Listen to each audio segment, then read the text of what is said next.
Listen up, ladies and fellas. If you need a little pep in your step, don't be afraid to use G Fuel. I can 120% say that I've been using it for years now. Absolutely love it. You got just enough caffeine in each serving of G Fuel in order to get your day going. This is not a sponsorship. This is strictly an affiliate, so I don't get paid off anything unless you use my link in the description box and my promo code NARUEX, NARUEX. They've got all types of anime themed G Fuel merchandise and energy tubs, and each serving has around 140 to 150 grams of caffeine in each serving, just enough to get your day going with the extra pep in your step. Best of all with G Fuel is that there's no crash and there's absolutely zero sugar inside of it. And as someone that does try to avoid having too much caffeine and too much sugar, I absolutely love it. Use my promo code NARUEX in order to save a little extra when you purchase G Fuel. Pin, comment, and link in the description box. What if I told you that the key to defeating Jura might not be Boruto, it might not be Kawaki, it might not even be everyone's favorite walking punching bag, code? But instead, what if I told you that key was Himawari Uzumaki? The youngest child of Naruto and Hinata might unlock power faster than anyone else in her family did. Right now, she's training with Kurama inside that Biju sanctuary, and even though she's struggling, the very thing holding her back could soon make her absolutely unstoppable, especially if you dive deep into why Himawari's potential is greater than anyone, including you, including me, including probably Ikimoto himself.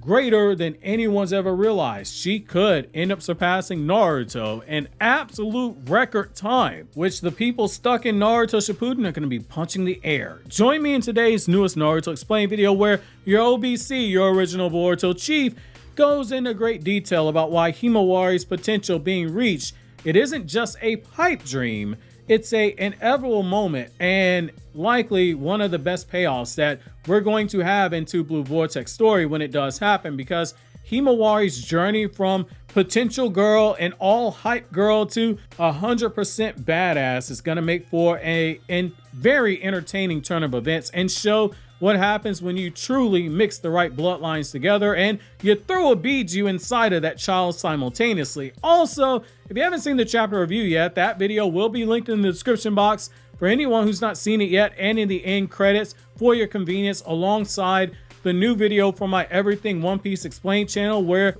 I blind react to every One Piece chapter as a new reader of the manga.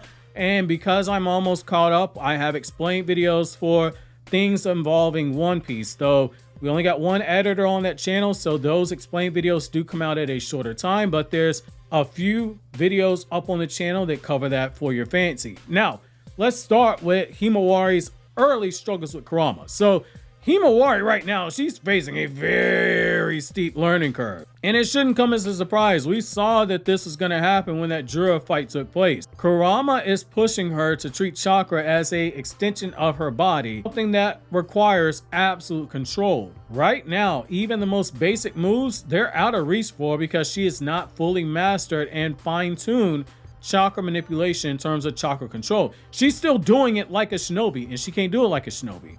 Kurama's not being cruel. He's laying the foundation for something even greater. Think about it like trying to teach someone to swim, just not in a pool, but instead they're out in the open ocean with sharks in the water. It feels impossible at first, but once it clicks, the possibilities are endless there. One of you guys said in the chapter review that Kurama and Himawari's interaction reminds you a lot of Gohan and Piccolo. That's why I made that drastic comparison to the ocean, etc. If you get Dragon Ball, you understand where I took that from, the dinosaur and Gohan. And you understand? You understand. Also, Himawari does have greater potential than Naruto. If we're being honest here, Kurama's already said it himself, so this ain't me wanking Himawari. So the Naruto fans who get pissed off on it, grab those tissues, because that's not my headcanon. So Himawari already has more of a natural affinity for Kurama's power than Naruto ever did, and that is scary because legend has it that Naruto guy, that was a pretty strong guy. Like, he was pretty strong, and the reason why is that she inherited two clans that have a lot of advantages. She has aptitudes for some scary stuff.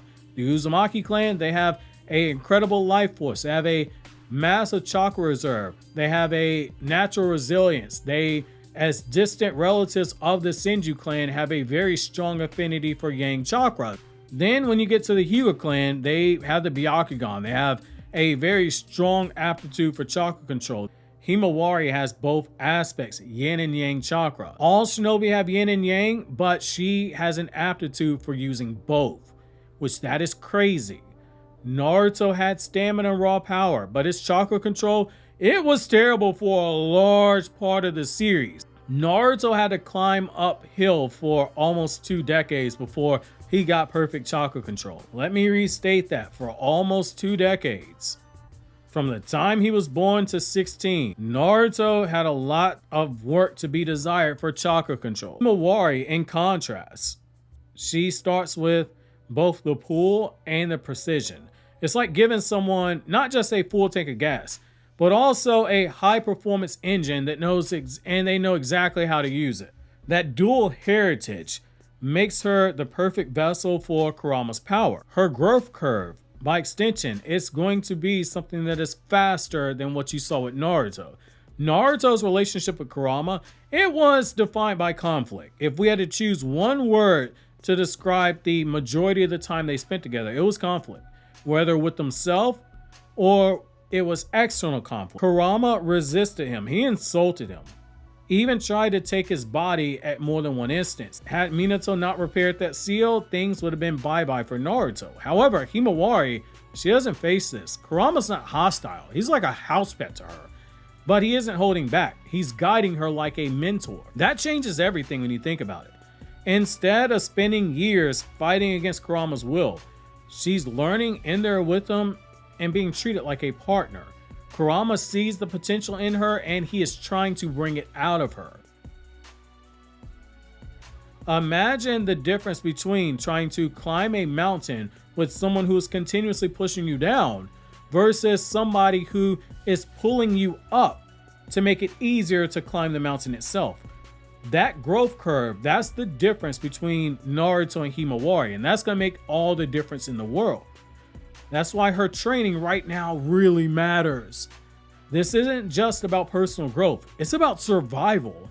Jura has already beaten Boruto once. Once he got serious, he beat the boy unconscious. He humiliated Himawari in a fight. He was just sitting there shooting Bijudama just to see how fast she would regenerate. If she doesn't grow stronger, she's not going to stand a chance the second time around. And it makes sense. Kashin Koji said, under no circumstances can this bitch even leave. If it happens, she's dead.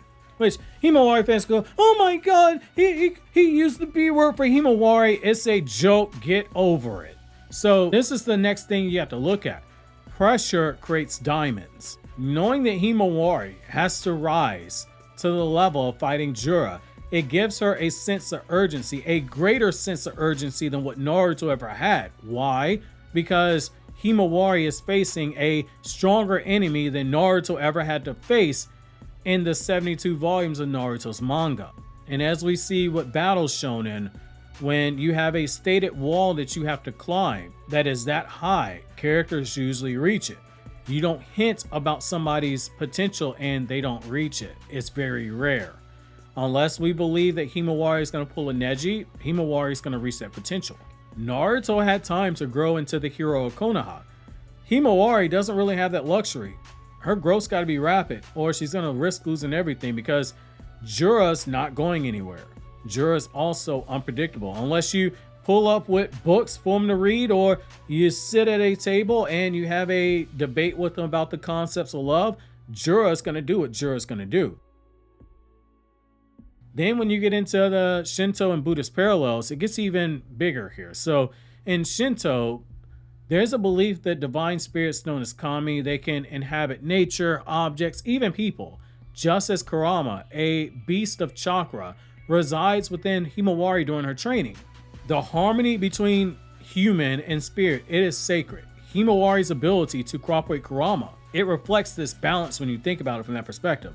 In Buddhism, mastery often comes from meditation and treating the body as the vessel of energy, in particular energy flow. Himawari right now is meditating. She is doing mental training inside that Biju sanctuary, and it echoes that concept. She must learn to see chakra not as a natural force, but as a part of herself, like extending her hand or her breathing.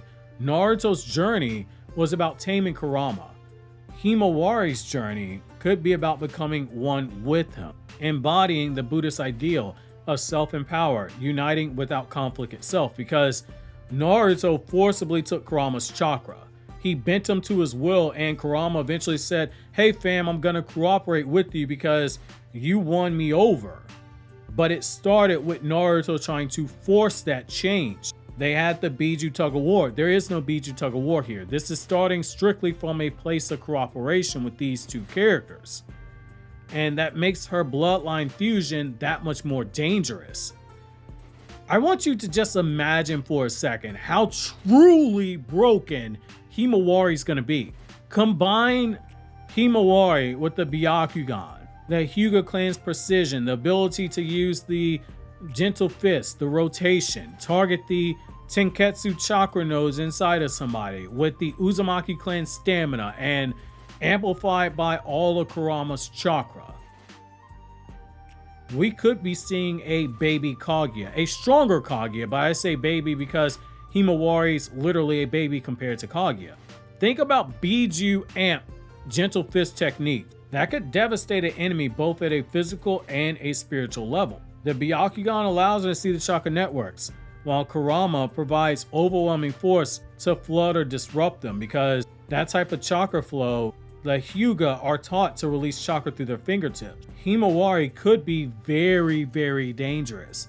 This could create a completely new fighting style, and Kurama did try to tell her, forget everything that you've been taught about being a shinobi. Once she learns Kurama's style of fighting, she can apply that to her shinobi tactics and make something new. Just as Naruto was able to surpass his parents in chakra control, Himawari might be able to surpass her parents by blending the best aspects of them. It's not that she couldn't ever hope to match Naruto's power. She's going to surpass it. And she's going to surpass it by wielding its surgical precision. Himawari's training, it might look like a struggle right now, and it is a struggle, make no mistake about it. However, this is also a storm that is brewing but right before the breakthrough itself. Kurama's right by her side as a navigator. Her unique Uzumaki and Hyuga heritage and the urgency of Jura's threat, she has every reason and every tool right now to grow faster than anyone who came before her and make Kurama look like an absolute genius. Kurama might be best teacher in the series when this is done. Naruto fought Kurama for years before he mastered him. Himawari, she doesn't have to lift a finger.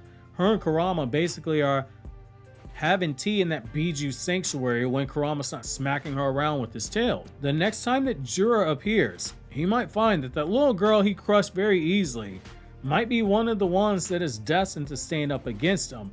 And when that day truly comes, the future of the shinobi world is going to be changed forever. Obviously, if you enjoyed this video, consider subscribing, clicking here on the left to check out the chapter review if you haven't already, or click here on the right to check out videos from other two anime channels where I talk about non-Naruto content in the form of explained videos, video essays, chapter reviews, and so much more.